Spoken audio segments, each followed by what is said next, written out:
എൻ്റെ കൃഷ്ണ.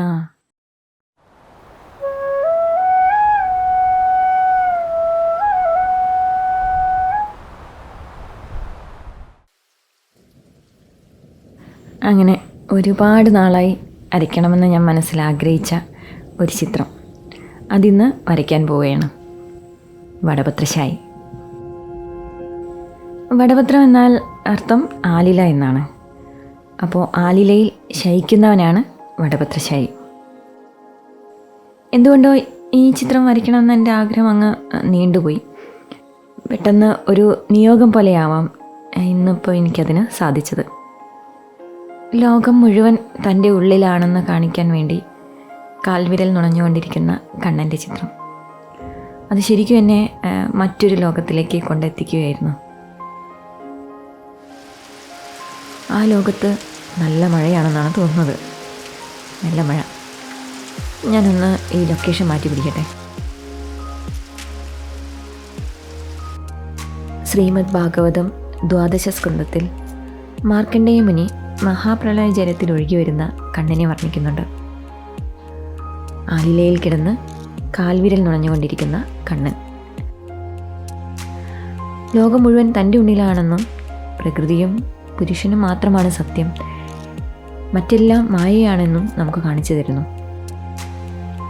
ആഭരണങ്ങളുടെയോ ആടകളുടെയോ അതിപ്രസരമില്ലാതെ നൈസർഗികമായ കണ്ണൻ്റെ ഭംഗി മാത്രമായിരുന്നു എൻ്റെ മനസ്സിലുണ്ടായിരുന്നത്. ഞാൻ മുൻപ് കേട്ടൊരു കാര്യമാണ്, ഒരു ചിത്രത്തിൻ്റെ ആത്മാവിനെ നമ്മൾ തൊട്ടറിഞ്ഞുകൊണ്ട് വരച്ചാൽ ആ ചിത്രം തനിയെ വരയ്ക്കപ്പെടുമെന്ന്. ഈ കാര്യം സത്യമാണെന്ന് ഈ ചിത്രം വരച്ചപ്പോൾ എനിക്ക് ബോധ്യമായി. നമുക്കെല്ലാവർക്കും ഇഷ്ടമുള്ള ഓമനത്വം നിറഞ്ഞ കണ്ണൻ്റെ മുഖം അത് ചിത്രത്തിലേക്ക് കൊണ്ടുവരാൻ സാധിക്കുമോ എന്നൊരു സംശയം അതെപ്പോഴും എൻ്റെ മനസ്സിലുണ്ടായിരുന്നു. ഞാൻ കോഴിക്കോട് പഠിച്ചുകൊണ്ടിരുന്ന സമയത്ത് അന്ന് എനിക്ക് തോന്നിയിട്ടുണ്ട് ഈ താലപ്രമാണമൊന്നും എനിക്ക് പറഞ്ഞിട്ടുള്ളതല്ല എന്ന്. ഈ കണക്കും അളവുകളും ഒക്കെ മനസ്സിലൊരിക്കലും കയറില്ല എന്ന് തോന്നിയിട്ടുണ്ട്. അതുകൊണ്ട് തന്നെ ഞാൻ കൂടുതലും ശ്രദ്ധിച്ചിരുന്നത് പെയിൻറ്റിങ്ങിലായിരുന്നു. യെല്ലോ വാഷും ബാക്ക്ഗ്രൗണ്ട് ഫിനിഷിങ്ങും അതുപോലെ ഷെയ്ഡിങ്ങും ഒക്കെ ഞാൻ വളരെ ആസ്വദിച്ച് ചെയ്യുന്ന കാര്യങ്ങളാണ്. ആ സമയത്തെല്ലാം മൈൻഡ് വളരെ റിലാക്സ്ഡ് ആയിരിക്കും. പിന്നൊരു ചെറിയൊരു ടെൻഷൻ കയറുന്നത് ബ്ലാക്ക് ചെയ്യുമ്പോഴാണ്. അതെപ്പോഴും അങ്ങനെ തന്നെയാണ്. എന്നാലും ഞാനതെല്ലാം വളരെ എൻജോയ് ചെയ്തുകൊണ്ടാണ് ചെയ്യുന്നത്.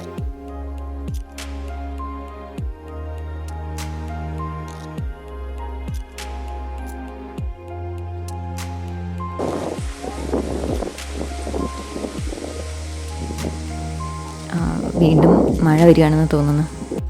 വന്നു. ഇനി എൻ്റെ മുറി തന്നെ ശരണം.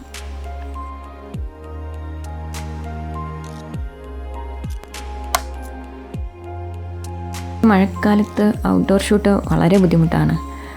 പെട്ടെന്ന് ഒന്നും പ്രെഡിക്റ്റ് ചെയ്യാൻ പറ്റത്തില്ല. പെട്ടെന്നാണ് മഴ വരിക, അപ്പോഴേ ചിലപ്പോൾ അപ്പം തന്നെ അത് പോവുകയും ചെയ്യും. ഇതെല്ലാം എടുത്ത് അങ്ങോട്ടും ഇങ്ങോട്ടും ഷിഫ്റ്റ് ചെയ്യുന്നത് കുറച്ച് ബുദ്ധിമുട്ടുള്ളതാണ്. അതുകൊണ്ട് നമുക്കിനി അകത്തു തന്നെ എടുക്കാം. എൻ്റെ സ്വദേശം കോഴിക്കോടാണ്. ഞാനിപ്പോൾ ഹസ്ബൻഡിൻ്റെ കൂടെ പുനലൂരാണ് താമസിക്കുന്നത്. ഏതൊരാൾക്കും മ്യൂറൽ പഠിക്കുന്ന ഒരാൾക്കും പറയാനുണ്ടാവുക ഒരുപാട് നാൾ പേപ്പറിലും ഒക്കെ വരച്ച് പ്രാക്ടീസ് ചെയ്തതിൻ്റെ ഒരു കഥയായിരിക്കും ഉണ്ടാവുക. പക്ഷേ എൻ്റേത് നേരെ തിരിച്ചാണ്. ഞാൻ വളരെ കുറച്ച് മാത്രമേ ഉള്ളൂ പേപ്പറിലും ഒക്കെ വരച്ച് പഠിച്ചതുള്ളത്. അതിനുശേഷം പെട്ടെന്ന് തന്നെ എനിക്ക് ചുമരിലാണ് ഇതൊക്കെ ഒന്ന് പ്രാക്ടീസ് ചെയ്യാനുള്ള ഒരവസരം കിട്ടിയത്. അത് ഞാൻ വലിയൊരു ഭാഗ്യമായിട്ട് കാണുന്നു. ഞാൻ മനസ്സിലാക്കിയ ഒരു കാര്യം, ഏതൊരു ആർട്ടിൻ്റെയും ബേസിക്കായിട്ടുള്ള ബിൽഡിംഗ് ബ്ലോക്സ് എന്ന് പറയുന്നത് പ്രാക്ടീസ് മാത്രമാണ്. ഇപ്പോൾ നമ്മളൊരു നായകവണി ആദ്യമായിട്ട് വരച്ച് നോക്കുകയാണ്. അത് പെർഫെക്റ്റായി വന്നു എന്ന് നമുക്ക് തോന്നും. പക്ഷെ അതേ ഡിസൈൻ തന്നെ നമ്മളൊരു 8-10 തവണ വരച്ച് കഴിഞ്ഞിട്ട് ഒന്ന് നോക്കുമ്പോഴാണ് ആ പ്രാക്ടീസിൻ്റെ ഡിഫറൻസ് മനസ്സിലാവുക. ഈ മയിൽപ്പീലി കൂടെ ഇവിടെ ഇരിക്കട്ടെ, ഒന്നും കൂടെ കളർഫുൾ ആക്കാം നമുക്ക്. മയിൽപ്പീലിയുടെ കാര്യം പറഞ്ഞപ്പോഴാണ് ഓർത്തത്. ഈ പീലികൾ ഒപ്പിക്കാൻ വേണ്ടി കുറച്ചൊന്ന് ബുദ്ധിമുട്ടി. ഇവിടെ അടുത്തുള്ള കടയിലൊക്കെ ഒന്ന് ഞാൻ പോയി നോക്കിയായിരുന്നു. കണ്ണനെ ഒരുക്കിയല്ലേ, അപ്പോൾ പീലിയോടെ ഇരിക്കട്ടെ എന്നൊന്ന് മനസ്സിൽ വിചാരിച്ചു. അപ്പോൾ അത് ഓർത്തിട്ടാണ് പോയി നോക്കിയത്. പക്ഷേ ഇവിടെ അടുത്തുള്ള കടകളിലൊന്നും കിട്ടാനില്ല, ഇപ്പോൾ വരുന്നില്ല എന്നൊക്കെയാണ് അവർ പറയുന്നത്. അപ്പോൾ ഞാനിങ്ങനെ മനസ്സിൽ വിചാരിക്കുകയും ചെയ്ത് കൊള്ളായിരുന്നു എന്നൊരു തോന്നൽ വരികയും ചെയ്ത്, അപ്പോൾ എന്നാൽ പിന്നെ വേണ്ട, ഉപേക്ഷിച്ചേക്കാം എന്നങ്ങ് വിചാരിച്ച്. പിന്നെ ഓർത്തു, എന്നാൽ പിന്നെ ഇവിടുന്നൊരു എൻ്റെ വീട്ടിൽ നിന്നൊരു 10-18 കിലോമീറ്റർ ദൂരമായിരിക്കും കൊട്ടാരക്കര മഹാഗണപതി ക്ഷേത്രത്തിലേക്ക്. അപ്പോൾ ക്ഷേത്രത്തിൻ്റെ അടുത്താകുമ്പോൾ അവിടെ ഇതുപോലെ സാധനങ്ങളൊക്കെ കിട്ടുന്ന കടകളുണ്ടാവുമല്ലോ. അപ്പോൾ ഒന്ന് പോയി നോക്കിയാലോ എന്ന് ഒരു തോന്നൽ വന്നു.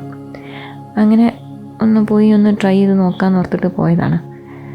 അവിടെ ചെന്നപ്പോൾ സാധനമുണ്ട് കടയിൽ. അപ്പോൾ കടയിലുള്ള ആൾ ആദ്യമേ ചോദിച്ചത് എത്ര എണ്ണമാണ്, പീലിയാണോ, എത്ര എണ്ണമാണ്, 100 150 എന്നാണ് ചോദിച്ചത്. അത് കേട്ടപ്പോൾ ഞാനൊന്ന് ഞെട്ടി. ഈ 100 150 ചോദിക്കുന്ന ആളുടെ അടുത്ത് ഒരു 2 മയിൽപ്പീലി എങ്ങനെ വേണമെന്ന് പറയുന്നുള്ളൊരു അങ്കലാപ്പിലായി. അപ്പം ഞാനിങ്ങനെ പറഞ്ഞു, ഒരു ഷൂട്ടിന് വേണ്ടിയിട്ടാണ്, ഒരു 2 മയിൽപ്പീലി മതിയെന്ന് പറഞ്ഞു. എന്തോ ഒരു അബദ്ധം ഞാൻ പറഞ്ഞു എന്നുള്ള രീതിയിലാണ് ആളുടെ ഒരു നോട്ടം ഉണ്ടായിരുന്നത്. പക്ഷെ എന്നാലും എന്തോ ഭാഗ്യത്തിന് ആൾ എടുത്തു തന്നു 2 എണ്ണം.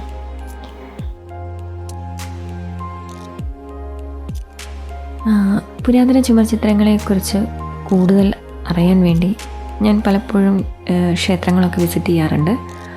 അങ്ങനെ പല ക്ഷേത്രങ്ങളിലും ചെന്നപ്പോൾ ചില പ്രത്യേക തീംസ്, അത്ര കോമൺ അല്ലാത്തതായിട്ടുള്ള ചിത്രങ്ങൾ മനസ്സിന് വല്ലാതെ അങ്ങ് ആകർഷിച്ചിട്ടുണ്ട്.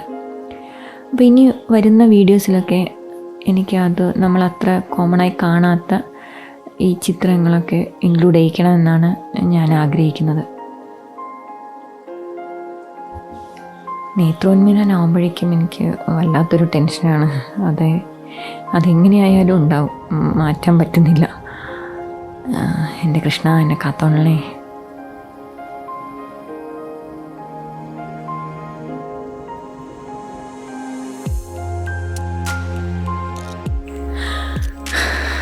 എൻ്റെ കൃഷ്ണ.